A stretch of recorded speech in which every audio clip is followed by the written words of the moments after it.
تعالیٰ فرماتا ہے محمد الرسول اللہ صلی اللہ علیہ وآلہ وسلم، محمد اللہ کے رسول، والذین معہ اور جو آپ کے ساتھی ہیں، کس کے؟ آقا علیہ الصلوۃ والسلام کے ساتھی ہیں، صحابہ، اشداء علی الکفار کافروں کے مقابلے میں بڑے بہادر نہ ڈر ہیں، رحماء بینہم بڑے رحم دل ہیں آپس میں، بینہم آپس میں، تراہم تو دیکھتا ہے ان صحابہ کو رکعن رکوع کرتے ہوئے، سجدن سجدہ کرتے ہوئے۔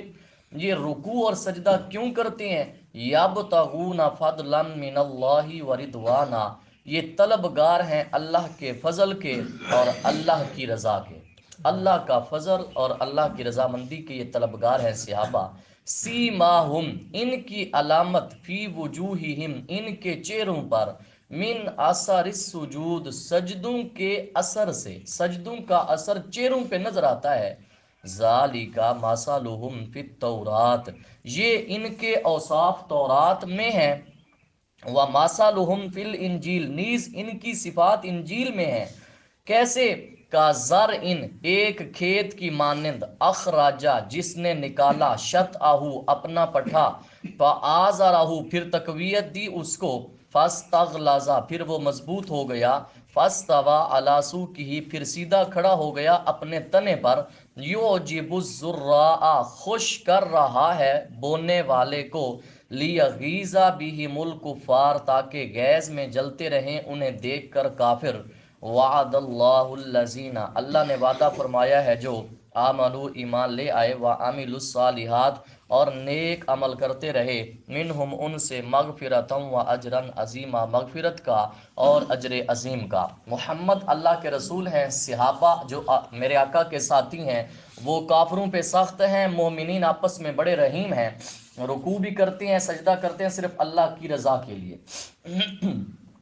حدیث پاک سنیں، میرے آقا صلی اللہ علیہ وآلہ وسلم کا صحیح حدیث پاک ہے، فرمایا مثل المؤمنین فی توادہم و تراحمہم، فرمایا مومنوں کی مثال آپس میں محبت اور رحم کی ایسے ہے، کمثل الجسد الواحد ایک جسم کی مثال، فرمایا جب جسم کا ایک عضو بیمار ہوتا ہے، تداعی لہ سائر الجسد، اور میں باقی سارے جسم کو سکون نہیں پہنچتا، مسلمان آپس میں ایک جسم کی طرح ہیں۔ دوسری حدیث پاک میرے آقا نے فرمایا المؤمن للمؤمن کالبنیان، مومن مومن کے لیے ایک دیوار کی طرح ہے جو آپس میں ایک دوسرے سے جڑا ہوتا ہے، دیوار اگر آپس میں جڑی نہ ہو جدا ہو جاتی ہے، فرمایا مومن کا رشتہ دوسرے مومن سے ایسا ہے۔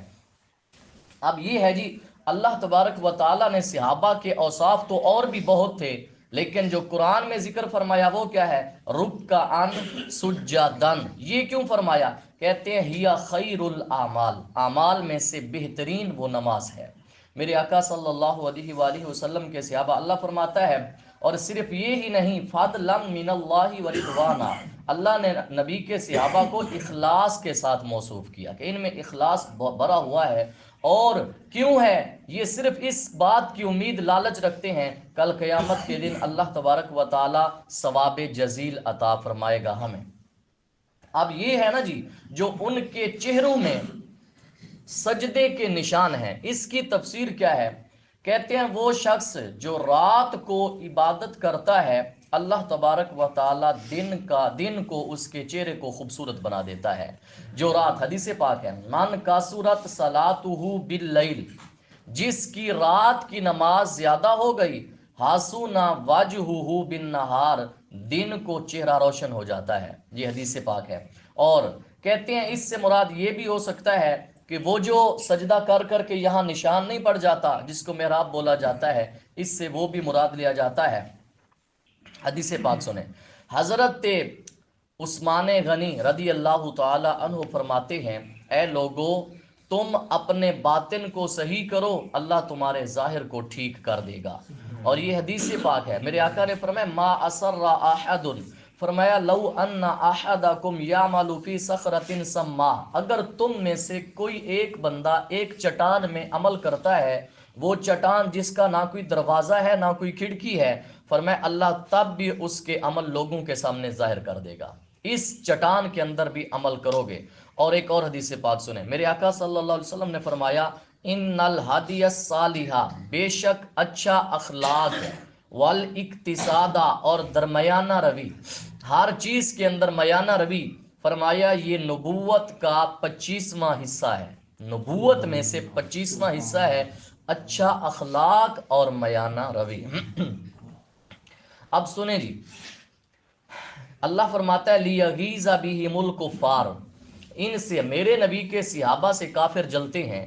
اس آیت سے امام مالک نے استدلال کیا، کہتے ہیں یہ جو روافظ ہیں نا، روافظ رافضی، یہ سارے کافر ہیں۔